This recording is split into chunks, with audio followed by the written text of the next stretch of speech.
And now, 3 rounds of Fade the Noise, bold takes, sharp bets, and guaranteed heat. Introducing first, the hosts, Joe and Aaron. Hey everybody, welcome back to this episode of Fade the Noise. This is episode number 38. We're closing in on 50 and looking forward to that milestone, although I don't know what I'm going to do to celebrate it yet. I've got Aaron with me today, and we're going to break down some UFC and NFL, mostly NFL, since we're missing our UFC expert, and it's that time. Super Bowl, big weekend, big game, and we've got some tips for you guys. And after that's over, we're going to start diving more deeply into basketball and then baseball shortly after. I think the Olympics are starting soon as well, so keep an eye on that. I had no idea I could bet on the Olympics until today, and honestly, part of me just wants to place a bet in curling because I have no idea who's going to win. I think everybody's doing that. Everybody's talking about curling. I'm kind of interested. One of my friends earlier was like, yeah, I love curling. I fall in love with it once every 4 years. And that's like, okay, well, to each their own. We have different interests. Cool. So let's dive on in and talk about UFC Fight Night. Anyone who's been watching the show for a while knows that after I made the mistake one time, I will not give betting advice about UFC anymore. So instead, I will just talk about the fight in question and call out some attention to it. And then anything UFC related that you're interested in knowing, you're going to have to jump in the Discord for. You can always find awesome promos. Check out the Moneyline Hacks website. There's all sorts of neat little benefits on there, and you can get your plays from the source, because every time I decide on anything UFC related, it loses. Even when it's a sure thing. I don't know. I'm cursed. So yeah, just shut my mouth on that one. And the fight we're going to be talking about is Wang Kong versus Eduarda Moura. So that is a fight between women on the prelims. And so Wang Kong, China, is 8-1. 3-1 in the UFC, excluding Road to UFC, which is how she ended up with her contract. She's both gotten finishes and been finished, but her last 2 fights were won via decision. She's minus 355, so pretty heavy favorite. I would look to parlay that with something, and honestly just popped into my head, but Seahawks, money line, I don't know. Those odds got to be pretty decent. And she's going to be fighting against Eduarda Moura, who's 12-1, also 3-1 in the UFC, excluding Contender Series, and she is plus 280. So she's also got a mix of finishes and her losses, and her last 2 fights were also won via decision. So overall, she's had 9 finishes, which, if you're counting non-UFC stuff, and most of those were subs. Not surprising, she's Brazilian, so I would look for her to at least try for the submissions and try to get things on the ground.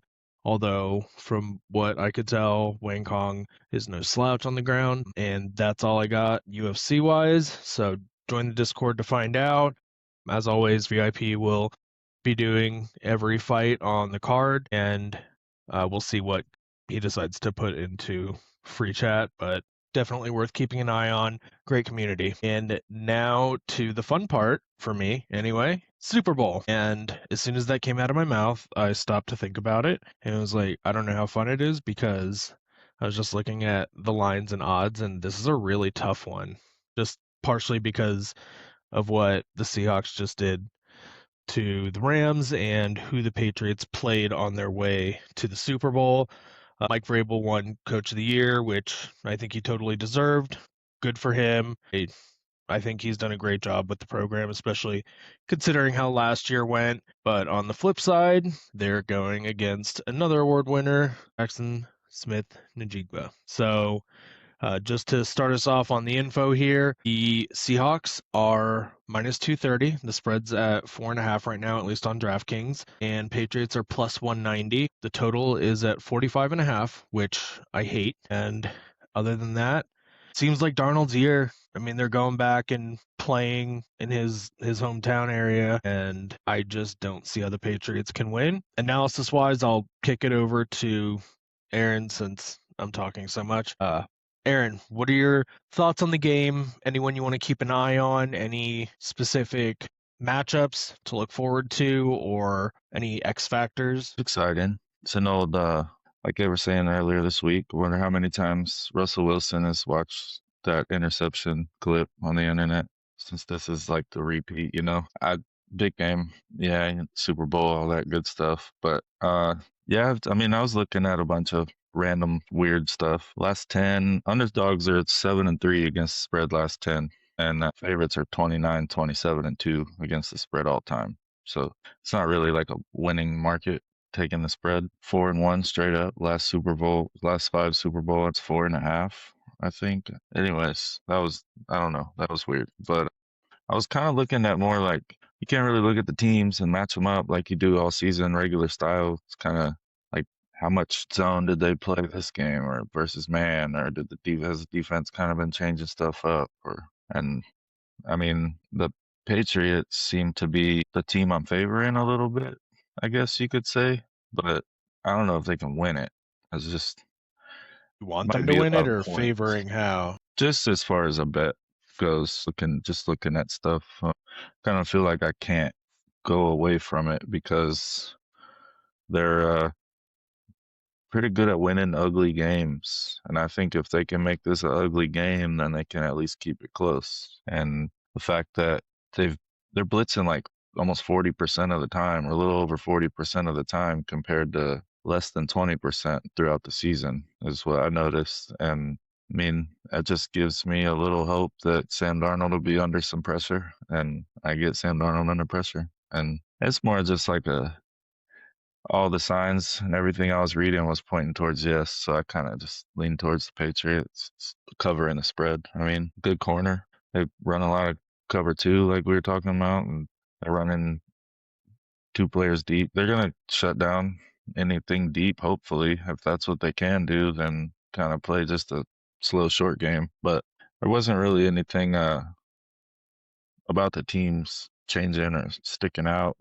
Little Wari injury, probably not real. Drake May, something about a shoulder sprain or something like that. It's probably nothing either. You know, he's still practicing. I think the only other thing I could trust the Patriots or have to argue the Patriots side is Vrabel is great defensive coach. He was on the defense with Teddy Bruschi and Seymour and every other Super Bowl Patriot for a while. I mean, he's awesome on defense. So if anybody can scheme together something for that whole game, it would be him. But I think it's a lot of points, man. I think the total might be right where it should be, but I think the spread is still kind of high, and I was kind of hoping to see it move. It's just barely moving. So I just lean toward, I haven't, not sold on it 100%, but just interesting little angles. They're Yeah. make me kind of think about Patriots more than I would in this instance. Yeah, that makes perfect sense.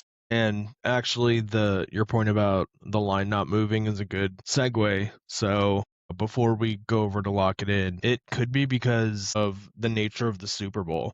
So you have all of your regular degen bettors like us, and we're looking at things early and everything. I think a large part of the population is going to come in Saturday or Sunday early in the day and start dropping money that might cause the lines to move. And I also don't know that there's any bigger draw to sports books than the Super Bowl. And so you can have a ton of new money flying in leading right Yeah. up to the game.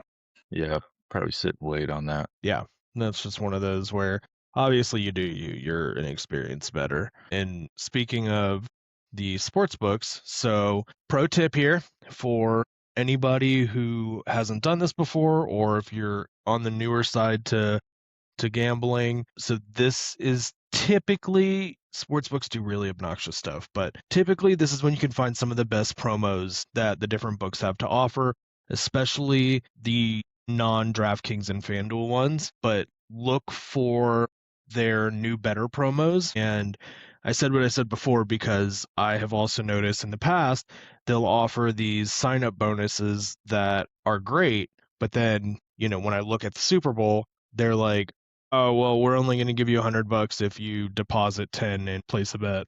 It's normally 200 or more, at least in Colorado. So what I would do is any of the promos, and you can Google this too, like there are sites out there that have a list of Super Bowl promos.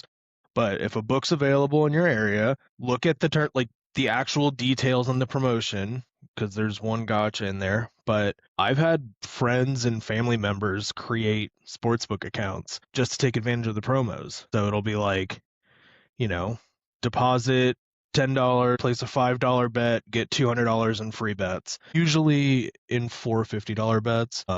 I did it myself years ago and can't do it anymore. But yeah, I've had other people do it. And so what happens is when you get that money, just in the interest of safety, I will deposit half of it on one thing and half of it on the opposite.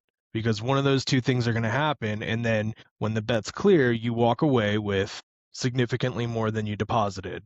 And it's guaranteed because if a bet wins, then another corresponding bet has to lose. But the only thing to watch out for, because this has happened to me once before, sometimes when you place that $5 bet at first or whatever, and they say that you'll get your $200 afterwards, they mean after that bet clears. So like you can't put a $5 bet on the Super Bowl and expect to get your free money before the Super Bowl starts. So just read the description because they will call it out.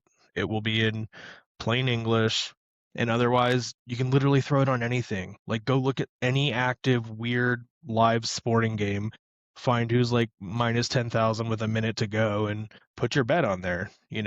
As long as the bet clears, who cares? So just a good way to get some extra money and, theoretically put one over on the books, although the amount of those that end up getting converted into repeat bettors, I think works in their favor. But yeah, just a fun little thing. Cool. So now that I'm finished pretending like I know how to take advantage of companies worth trillions of dollars, we're going to head over to the lock it in segment. I don't know what all Aaron's going to give out, but I have Angels picks. We had some talk about throwing out just some high odds things because I guess before we do this, little warning, the Super Bowl can be awesome, but it can also ruin you. Okay, this is not the game to go insane and blow your entire bankroll if you're a serious bettor. Like if you don't care what you're doing and you've got $100 in your account and you just want to have fun, have fun. I completely encourage everybody to just have fun with the spectacle that is the Super Bowl.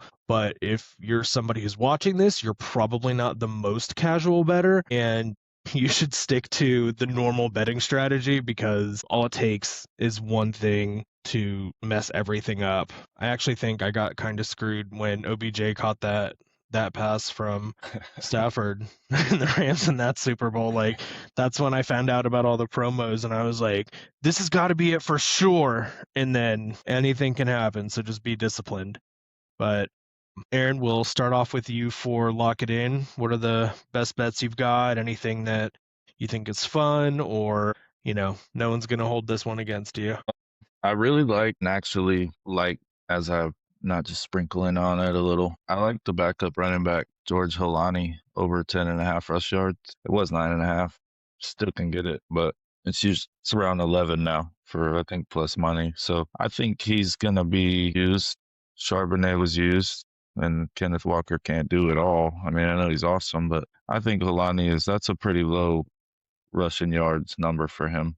I think he can get close to 20. I mean, if they're gonna need two running backs. And then I just took some fun stuff after that.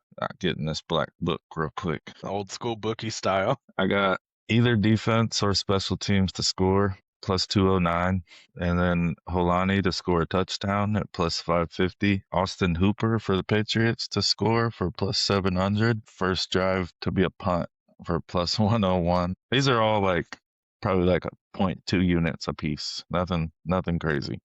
And then I've also actually bet with the unit, the Pats plus 5.5 full game and first half under 17.5 for plus 300. So I'm having my fun. Interesting, and really good call out on Holani. Honestly, any of this stuff can happen. It's too hard, and with these two teams, I feel like the coaching becomes a huge factor because while we were talking about what we should do for our picks, then I started thinking about it. I'm like, you know what?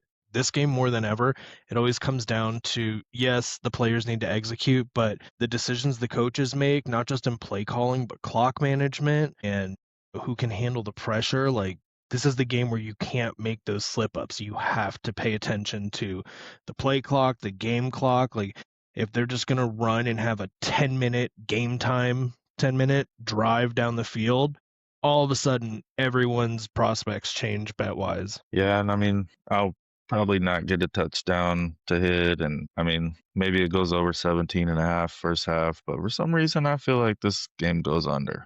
I like that I'm idea, gonna yeah. play the first half and have fun. Probably be grilling food or something anyways. So I mean, it's my fun little bets to have for the game throughout it. And then I'm sure we'll have something in the VIP anyway. So Yeah, without question. Everyone will have their take. So as always, Discord's the place to be, or obviously if you're in Dub Club or Winnable, you'll get the plays as well, but it's a good place to be for different perspectives and fun chats. Now you got me thinking about food for the game, but that's for later. chicken wings.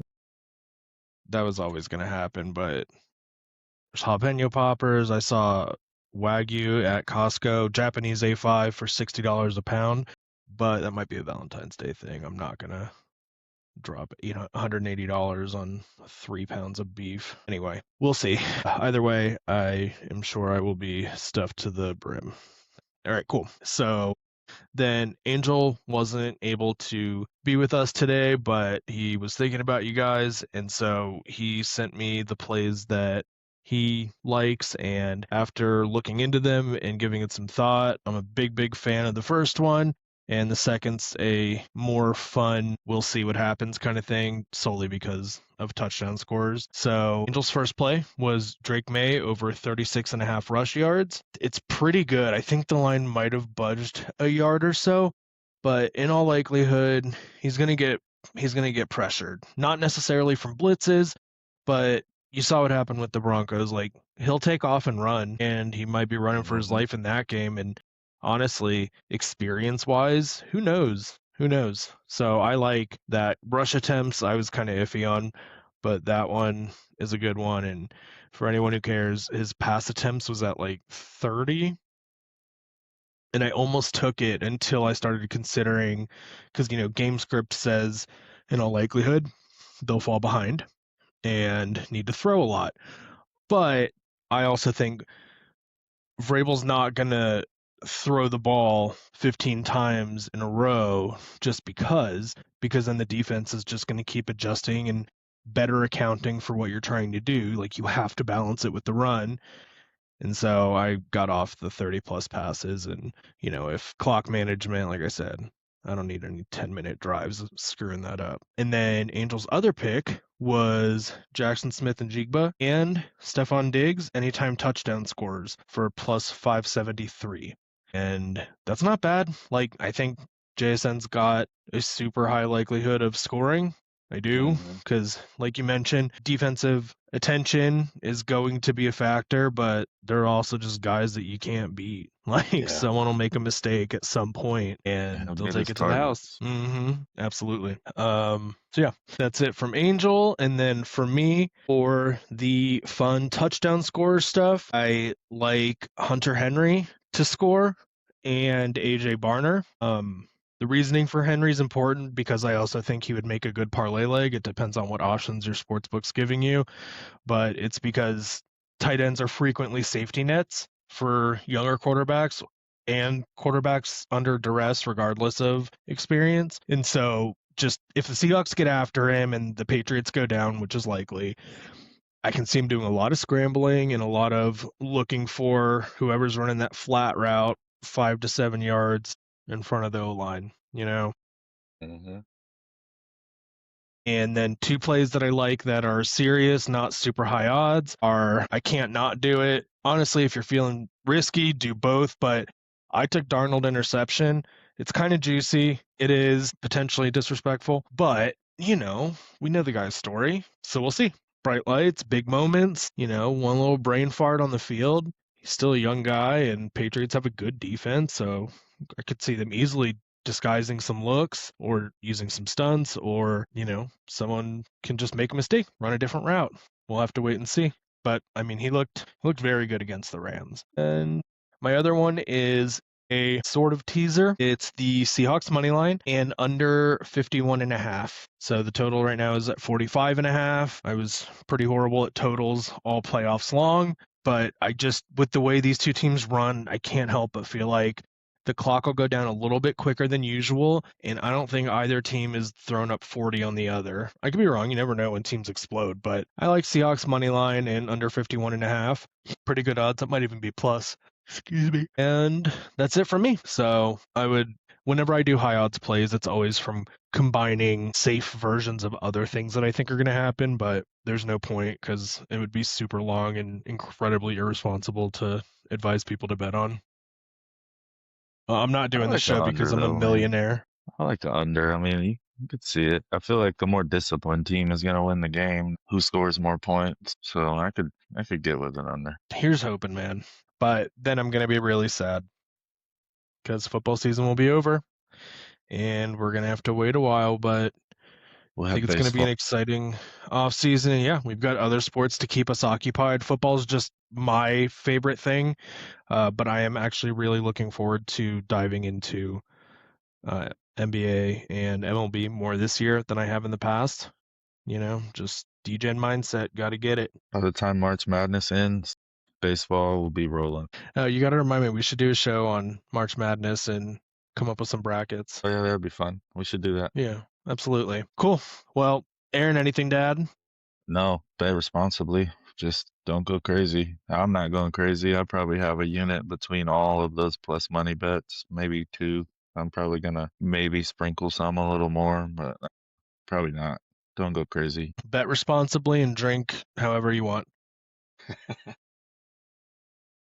Seriously, though, I hope everybody has a great weekend. I hope you all make money. Just enjoy yourselves. The cap on a long season, and it's going to be a ton of fun. So I hope to see you in the Discord and have a good one. We'll see you next week. Bye. Yep.